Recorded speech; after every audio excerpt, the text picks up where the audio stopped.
오늘 말씀입니다. 사도행전 2장 1절에서 4절 말씀입니다. 사도행전 2장 1절에서 4절 말씀입니다. 제가 봉독해 드리겠습니다. 오순절 날이 이름에 그들이 다 같이 한 곳에 모였더니 호련히 하늘로부터 급하고 강한 바람 같은 소리가 있어 그들이 앉은 온 집에 가득하며 마치 불의 혀처럼 갈라지는 것들이 그들에게 보여 각 사람 위에 하나씩 임하여 있더니 그들이 다 성령의 충만함을 받고 성령이 말하게 하심을 따라 다른 언어들로 말하기를 시작하니라. 아멘. 오늘 예배 가운데 오신 여러분들을 사랑하고 축복합니다. 오늘 예배를 통하여서 하나님이 우리를 만나주시고 성령의 능력으로 정말 우리를 다시 한번 고치고 치유해 주시기를 원합니다. 오늘 말씀의 제목은 성령의 시대가 열렸다입니다. 예수님은 승천하시면서 예루살렘을 떠나지 말고 약속하신 성령님을 기다리라 이렇게 명령하셨습니다. 제자들은 이 약속의 말씀을 붙잡고 매일매일 모여서 기도했습니다. 그리고 10일이 지난 오순절에 마침내 성령님이 오셨습니다. 이날은 6월절 후 첫 안식일 다음 날로부터 50일째 되는 날로 시내산에서 십계명을 받는 날이기도 한 것입니다. 구약의 하나님의 백성들이 오순절에 십계명을 받았다면 신약의 교회는 오시는 성령님을 오순절에 받은 것입니다. 마침내 오순절날 성령의 시대가 열렸습니다. 할렐루야. 우리나라도 왕조가 바뀌면 시대가 바뀌지 않습니까? 삼국시대, 통일신라시대, 후삼국시대, 고려시대, 조선시대 이런 구분을 하는 것입니다. 하나님의 구속 역사도 오시는 하나님에 의해서 세 시대로 구분할 수 있습니다. 창조부터 예수님이 오시기 전까지 구약의 시대를 성부 하나님의 시대, 성령으로 잉태된 마리아를 통하여서 베들레헴 마구간에 오신 성자 예수님, 그리고 십자가에 죽으시고 부활하신 후에 40일 후에 승천하신 그때까지를 성자 예수님의 시대, 그리고 마침내 오순절 마가다락방에서 제3위의 하나님 성령께서 강림하셨고 주님이 재림하기 전까지 이 시대를 성령의 시대라고 합니다. 우리는 지금 성령의 시대에 살고 있습니다. 오순절 마가다락방에 성령님이 오셨습니다. 이제 제3위의 하나님 성령의 시대가 시작된 것입니다. 성령의 시대와 함께 교회의 시대도 시작되었습니다. 교회는 무엇입니까? 나를 위해서 십자가에 죽으시고 부활하신 예수님을 구주로 고백하는 공동체입니다. 그래서 교회는 예수 그리스도를 머리로 고백하는, 내 구주로 고백하는 그리스도의 몸, 예수님의 몸인 것입니다. 교회는 예수님을 주님으로 영접하고 예수님을 머리로 해서 모이는 성령의 공동체입니다. 교회 속에는 성령께서 활동하는 신적인 하나님의 기관인 것입니다. 조직이 아닌 것입니다. 김성철 목사가 개척했다고 해가지고 세숫교회는 그런 교회가 아닌 것입니다. 인간의 교회가 아닌 것입니다. 하나님의 교회입니다. 베드로가 주는 그리스도시요 살아계신 하나님의 아들이신다라고 고백했을 때 예수님은 베드로에게 뭐라고 했습니까? 또 내가 너에게 이르노니 너는 베드로라. 내가 이 반석 위에 내 교회를 세우리니 음부의 권세가 이기지 못하리라. 교회는 내 교회입니다. 예수님의 교회입니다. 예수님의 이름을 고백한 이 교회는 음부의 권세, 사단이 가지고 있는 죄와 사망의 권세를 이길 수 있는 파워, 능력이 교회에 있습니다. 그리고 성도들에게 있는 것입니다. 성령께서 오셨습니다. 예수님을 믿게 했습니다. 그리고 오늘 우리를 이곳에 모았습니다. 우리는 예수님을 구주로 고백하는 성령의 공동체, 예수님의 몸인 우리는 하나님의 백성들인 것입니다. 부름받은 백성들인 것입니다. 바로 교회가 성령님이 오심으로 교회가 탄생되었습니다. 할렐루야. 그러면 도대체 오순절날 강림하신 성령님은 어떤 분이시며 오순절날 신약의 교회를 탄생시킨 이 성령님은 누구이십니까? 교회 속에서 특별히 우리의 예배 속에서, 우리의 찬양 속에서, 기도 속에서 활동하신 성령님, 무엇보다 성도 개개인의 삶 속에서 활동하시는 이 성령님은 누구십니까? 오늘 오순절 마가다락방에 강림하신 이 성령님을 두 가지로 표현하고 있습니다. 우리 2절을 다 같이 한번 읽겠습니다. 시작. 호련히 하늘로부터 급하고 강한 바람 같은 소리가 있어 그들이 앉은 온 집에 가득하며, 첫째, 성령님은 급하고 강한 생명의 영이십니다. 할렐루야.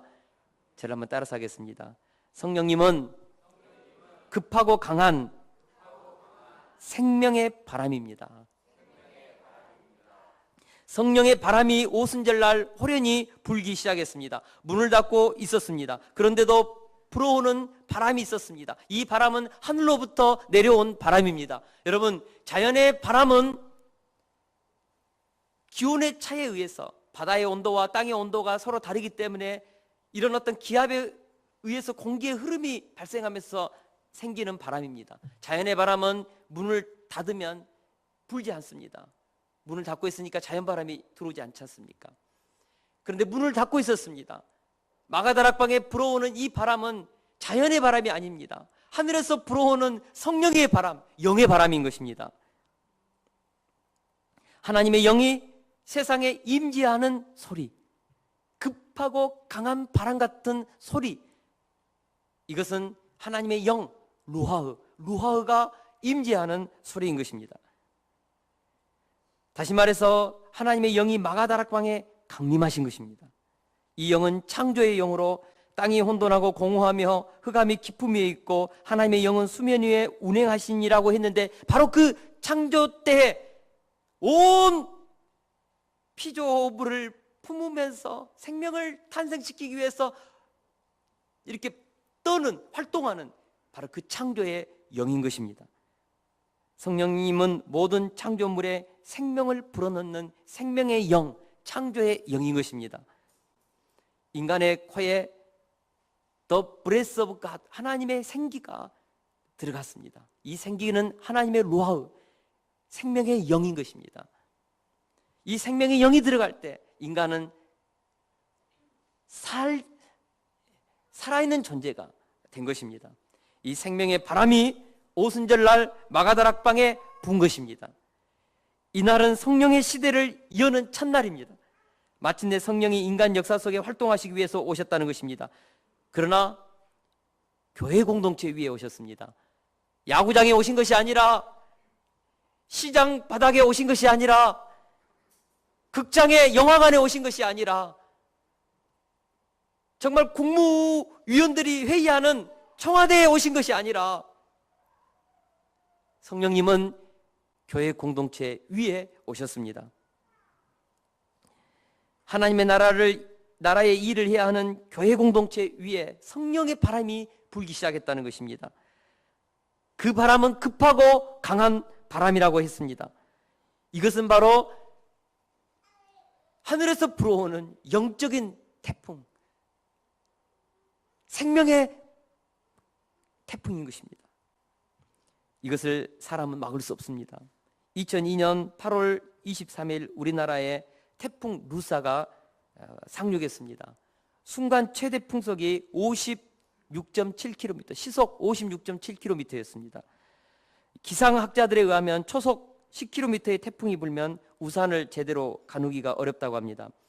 초속 15km의 태풍이 불면 허술한 간판이 떨어져 나가고 20km의 태풍이 불면 바람이 부는 쪽으로 몸을 30도 정도 굽혀야만 그렇게 걸을 수 있다고 합니다. 초속 30km 정도의 태풍이 불면 목조 건물이 날아가고 40km 정도의 태풍이 불면요, 돌멩이가 날아다니기 시작한답니다. 돌멩이가. 그러다가 60km의 그 태풍이 불면요, 철탑이 무너지고 전봇대가 뽑힌답니다. 이게 바람의, 태풍의 능력입니다. 태풍 루사의 순간 최대 풍속이 56.7km였으니까 엄청난 그런 우리 한반도에 어마어마한 피해를 남겼습니다. 제가 자료를 찾아보니까 태풍 루사에 의해서 246명이 사망했고 건물 27,562동이 무너졌고 농작물 14만 3,261헥타르가 침수되었고 재산 피해만도 5조 1,479억 원의 피해를 입었다고 했습니다. 이게 바로 태풍 루사의 위력입니다. 이 거대한 태풍을 무슨 수로 사람이 막을 수 있겠습니까? 한번 상륙하면 어마어마한 피해를 준다는 것입니다. 오순절에 강림한 성령의 태풍은 이런 자연의 태풍인 루사보다도 몇천 배, 몇만 배 더 강력한 태풍인 것입니다. 그러나 이 성령의 바람은 피해를 주는 바람이 아니라 사람을 살리는 생명의 바람이라는 것입니다. 영적인 태풍인 것입니다.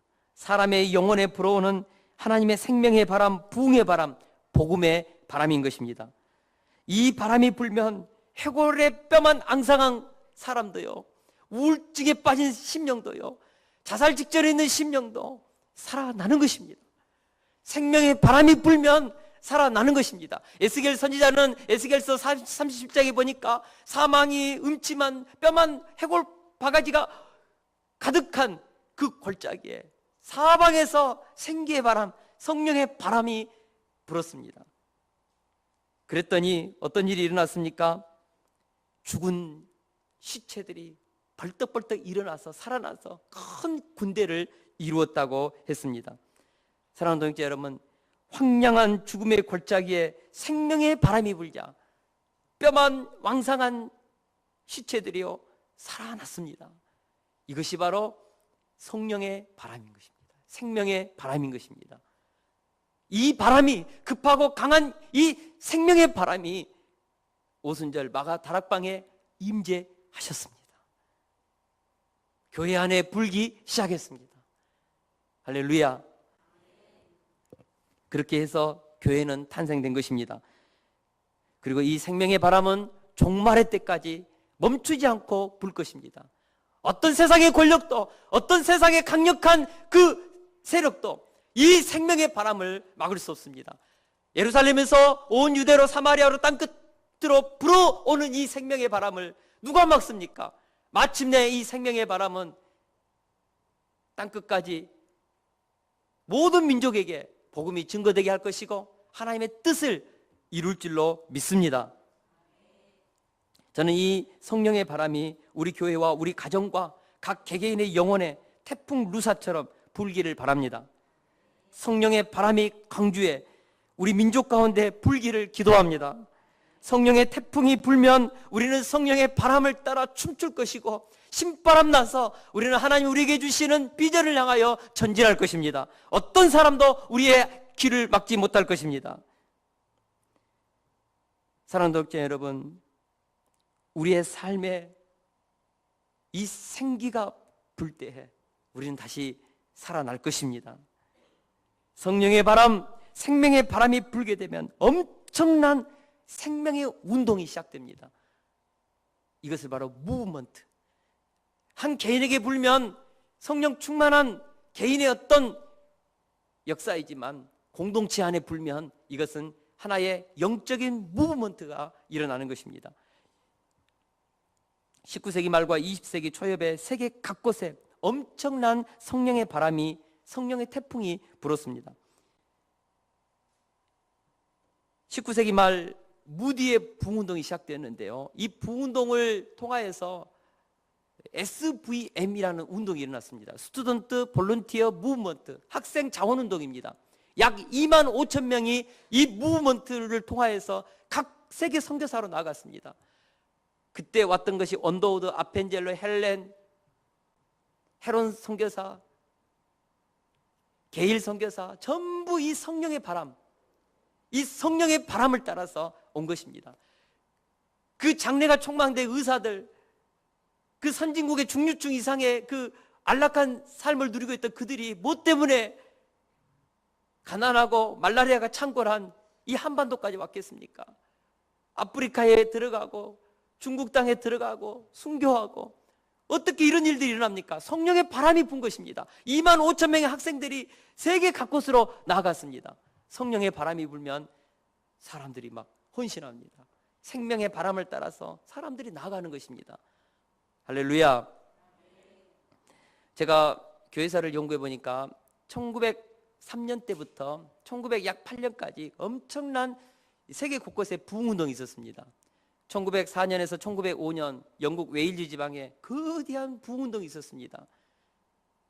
1906년에 인도의 카시아 지방에도 거대한 성령의 바람이 불었습니다. 1906년 미국 아주사 거리에 이 오순절 강림과 같은 엄청난 성령님이 강림해서 방언이 터지고 새로운 어떤 기적이 나타나는 일들이 미국 아주사 거리에서부터 시작되었습니다. 우리가 잘 아는 1907년 평양의 대부흥운동도 바로 그런 전 세계적인 부흥운동의 하나의 일환입니다. 1908년에는 중국 산시성에서 이런 일들이 일어났습니다. 19세기, 20세기 초에 이런 일들이 일어났다니까요. 성령의 바람. 제가 그 가운데 영국 웨일즈에 있었던 부흥운동에 대해서 간단하게 소개해드리겠습니다. 영국 웨일즈 지방의 부흥의 이 성령의 태풍이 영적인 바람이 불었는데요, 교회마다 사람들이 운집하기 시작했습니다. 모든 교회입니다. 프로그램이 좋고 사람들이 많이 모인 교회만 아니라 좌우간 교회라고 생긴 곳마다 사람들이 주일이면 미어 터졌습니다. 그래서 예배를 한꺼번에 못 드리고요, 바깥에서 서성거리고 2부 예배 드리고 3부 예배 드리는 에일즈에 있는 모든 교회들이 다 그랬습니다. 사람들은 길을 가다가 하나님의 임재를 느꼈습니다. 술집에서, 극장에서, 그들이 가는 가정에서, 일하는 탄광촌에서도 모든 성령의 강력한 임재를 느끼고 그곳에서 예배했습니다. 그러면서 오락이나 술 잔치가 벌어지던 것이 텅텅 비었고 무시무시한 죄악들이 고백됐고 극장의 문은 닫았고 술주전뱅이, 도적, 사기꾼들이 구원받았고 그런 율학가가 문을 닫았고요. 5주 만에, 누가 전도도 하지 않았는데 5주 만에 교회로부터 와가지고 성령 세례 받은 사람들이 2만 명이라는 통계가 있습니다. 이것이 바로 성령의 바람입니다. 1907년 평양 부흥운동도요, 그 기록을 읽어보면 선교사님들이 흥분해가지고 본국에다 편지해 놓은 그 기록을 읽어보면 엄청난 일들이 일어났습니다. 이 한국 땅에, 평양 땅에 어마어마한 성령의 바람이 오순절 이후 이렇게 거대한 기록을, 이런 성령의 현현을 찾아본 적이 없다고 직접 기록해가지고 사진을 찍고 보낸 자료들이 있습니다. 이것이 인간의 일일까요? 성령의 바람, 거대한 생명의 바람이 분 것입니다. 여러분, 성령의 바람이 불면요 살아나요. 근데 사단이 일으키는 춤바람, 그죠? 치맛바람, 스마트폰 바람, 이런 바람은 우리의 영혼을 타락시키고, 그렇지요. 저는 오늘 우리 시대에 다시 한번 이 생명의 바람, 오순절 마가다락방에 오셨던 이 바람이 불기를 기도합니다.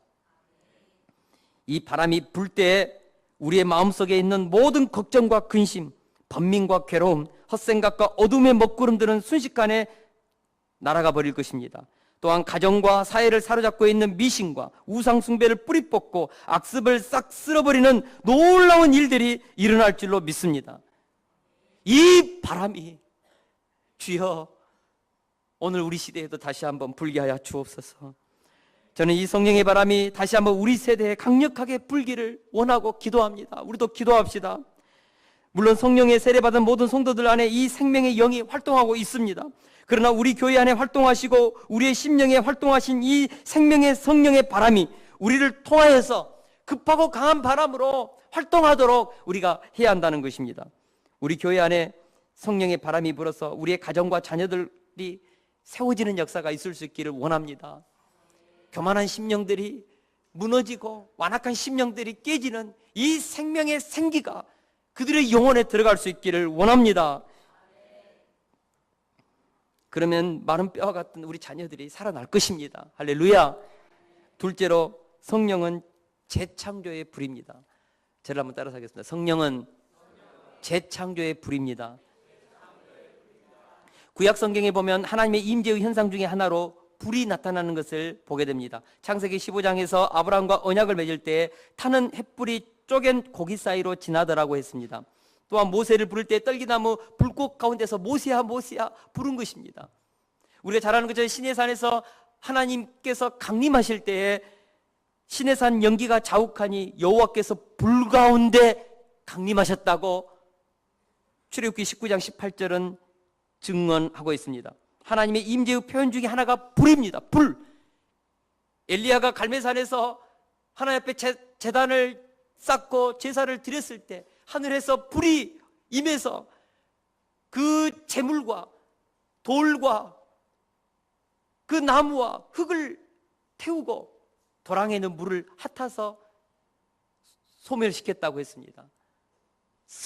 하나님의 임재는 불로써 임하는 것입니다. 오순절 마가다락방에 임한 그 불덩어리, 그 혀처럼 갈라져서 각 사람에게 임재했던 그 불은 하나님의 임재, 하나님의 현현인 것입니다. 성령께서 이 땅에 오신 현현인 것입니다. 할렐루야.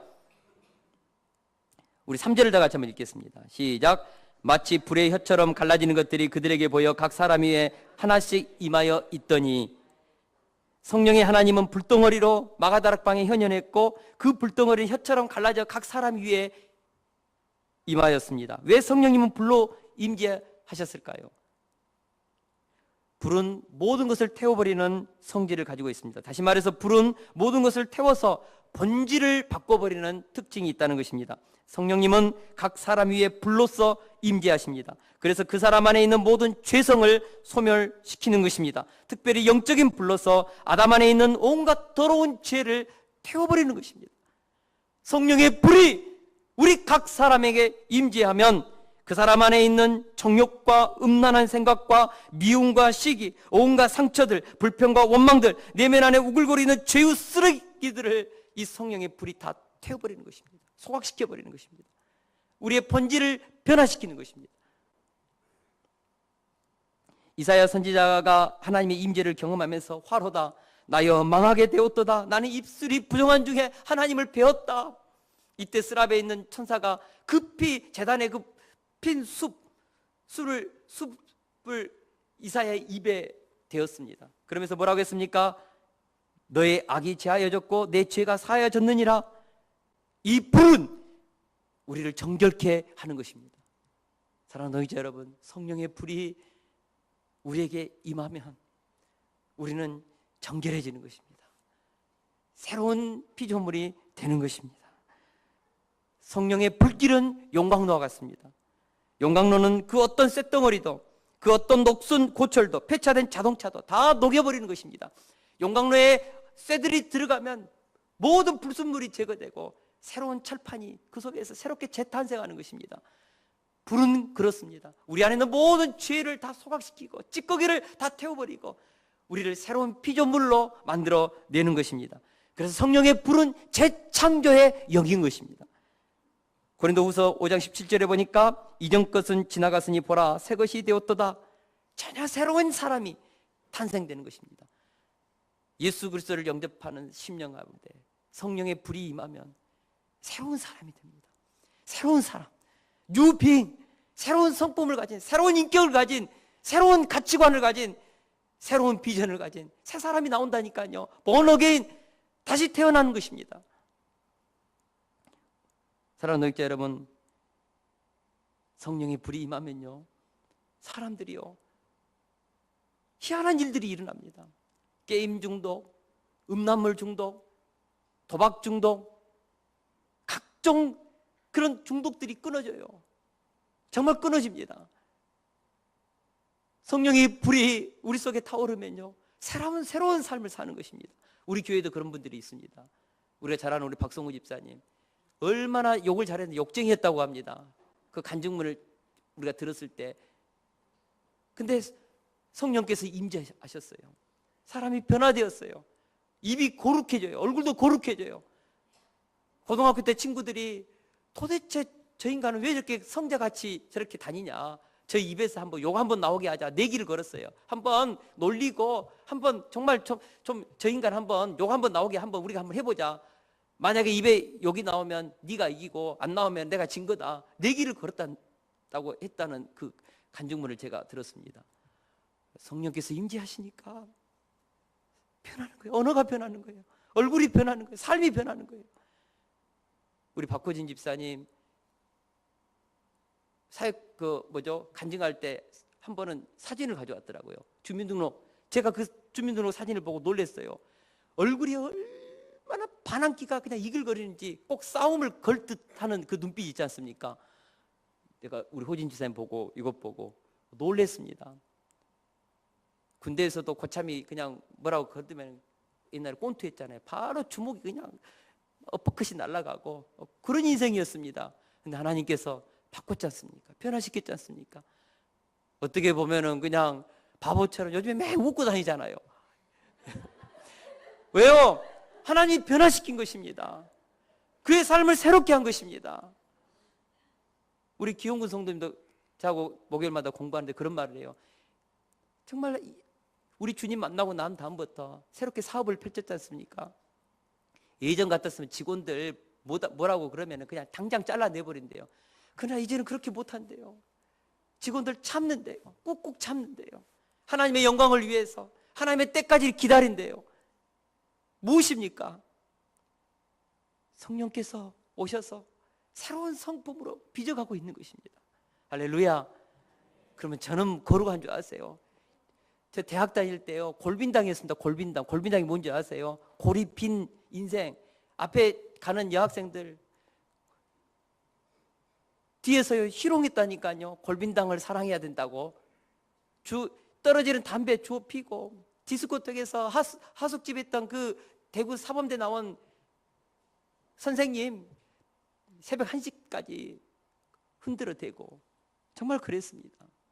친구 영국이 담배도 못 피우는 거 가르치고 스텝 가르치고 제가 그랬어요. 관광경영학 하나님께서 오셨습니다. 변화시켜 주셨습니다. 할렐루야. 사랑하는 동역자 여러분, 성령의 불이 임하면 변화되는 것입니다. 정성민 목사님이 쓴 성령을 따르라는 책을 읽어보면 이런 내용이 나옵니다. 1970년대 초에 충청남도 홍성에 있는 홍성 성결교회에서 실제로 일어났던 이야기를 하나 소개하고 있습니다. 그 교회 담임 목사님이신 송헌빈 목사님은 성령 충만하기로 소문난 분이셨습니다. 이 교회는 늘 봄가을로 1년에 2번 부흥회를 한답니다. 한 번은 부흥회를 하는데 온 교회 성도들이 모여서 은혜를 받고 뜨겁게 기도를 하고 있을 때였습니다. 모든 성도들이 눈물 콧물 흘리면서 정말 그 부흥 집회 때 은혜 받고 그렇게 있는데 막 바깥에서 웅성웅성 해서 도대체 뭔 일이 있는가? 집회는 계속되고 나가볼 수도 없고 그래서 그 집회에 집중하면서 은혜 받고 끝나서 나가보니까 그 주변에 있던 사람들이 힐끗힐끗 구경하던 마을 사람들이 희한한 것을 증언을 해주더라는 것입니다. 동네 사람들의 증언에 의하면 교회 지붕에 갑자기 하늘에서 멍석을 말아놓은 것 같은 불덩이가 내려왔다는 것입니다. 마을 사람들이 보니까는 막 주여 부르짖고 한 거 저것들 또 예배당에 모여가지고 뭔 오도방정을 떤다냐. 뭐 우리 전라도 말로 그러면서 그렇게 봤는데 하늘에서 불덩이가 내려와 가지고요. 그 예배당 끝에 이렇게 탁 내려앉더니 이불을 펴는 것처럼 그 교회 지붕을 감싸면서 불이 활활 타더래요. 동네 사람들이 놀래가지고 소방서에 전화해가지고 불났다고, 교회에 불났다고. 그리고 급히 양동이를 치고 교회로 뛰어간 거예요.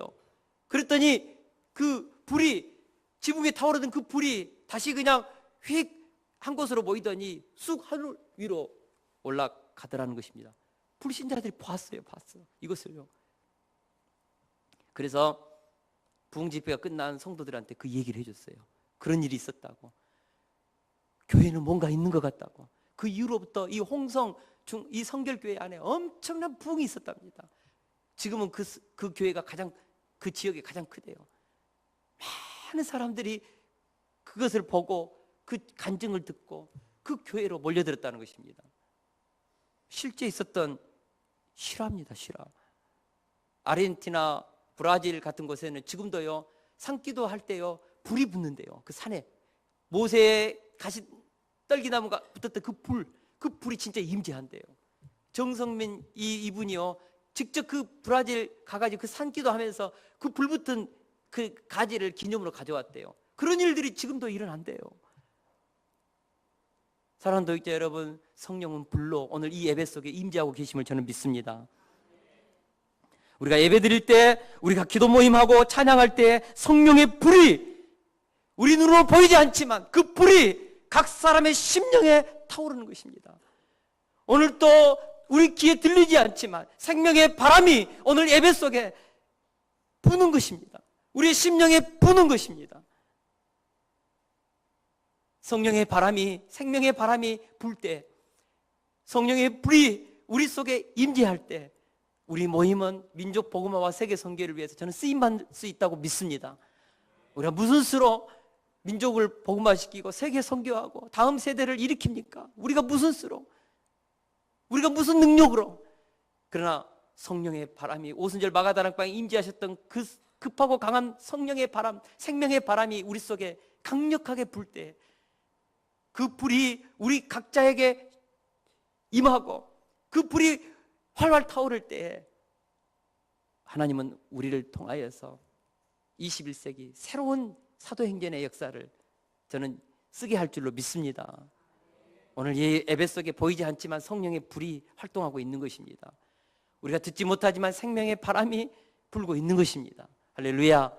이 은혜가 우리 세습교회 안에 강력하게 임하기를 원하고 기도합니다.